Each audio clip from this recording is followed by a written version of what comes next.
Dros y blynyddoedd fe dyfodd Mart Hendy-gwyn cymaint nes bod dim lle i symud yn y strydoedd cul o'i gwmpas. O ganlyniad doedd bywyd cymdogion y Mart ddim gwerth ei fyw ar ddydd Mawrth. A 7 mlynedd yn ôl aeth Cymru Heddiw i lawr i gwrdd â phobl oedd wedi dechrau ymgyrch i'w gau. Wel, erbyn i ffili cysgu erbyn nos, a maen nhw ffili clau'r Mart mas achos bod yr anifeiliaid yna, a wedyn mae'r smell a'r brwntni a chymod. Faint o sŵn sy'n yn y nos? Sŵn anioddefol. Lla'n cysgu trwy nos. When i ar llawr am yr awr wedi joi'r gloch y bore yn gweithio te. Mae'n amosib nawr. Mae'n gweithygu ddar dwi'n byw yma. Rhywbeth iawn. Mae yna le i gael fel chi wedi glywed. Ti allan i'r pentre fan hyn. Ond a dyn ni mam fynd i'n bell o'r pentre. Mae hwn yn rhan o fywholiaeth Whitland hefyd, yr Hendy-gwyn. Ond fe fydd e'n dipyn rhwyddach a dipyn yn well i ddyn a chreadur. Fe fydd e'r lle'n cael ei ail-wneud.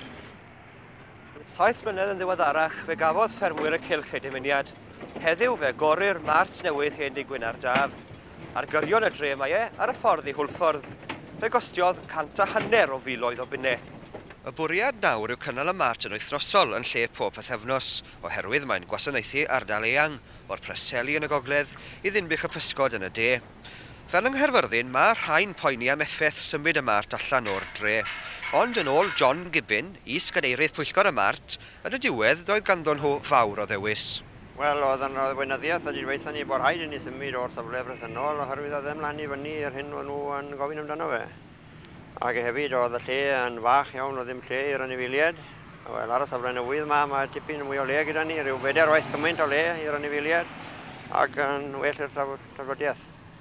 Nawr fe gostiodd 150 o filoedd o bunnau i godi'r Mart yma. O ble dath yr arian?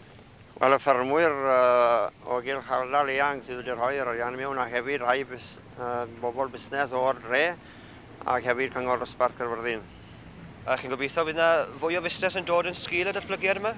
O, dyn yn iawn, gobeithio ni yn dweud. Gobeithio bydd y Mart yma tyfyrchus, bydd i fyny i'r shareholders i ddod o'r busnes yma, i Mart nhw i we ac bydd i fyny iddyn nhw yn dweud i wneud yn llwyddiant.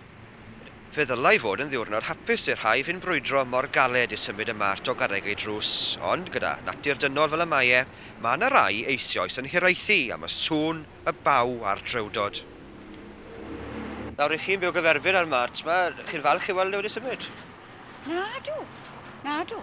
Sa'n falch, achos mae'n shed i'r tŷ yn dwi. Dwi ddim yn falch i weld ei wbl yn mynd. A dwi'n joio gwneud sŵn nhw. A clywed y sŵn yr acsionier. Falch iawn. Wdo. Pam yn ei deg? Wel, oedd hi ma yn y nos, a oedd hi'n cadw ni ar ddi hi. A cwmynt o draffig. Mae yna sôn fod Cyngor Caerfyrddin nawr am chwalu'r hen adeilad a troi'r safle'n ardd ac yn ddigofeb i arwr Hendy-gwyn, y brenin hywel dda. Ond mewn tre a gymrodd 1000 o flynyddoedd cyn meddwl cofio amdano, tybed faint fydd rhaid aros eto cyn gweld gwireddu'r freuddwyd honno.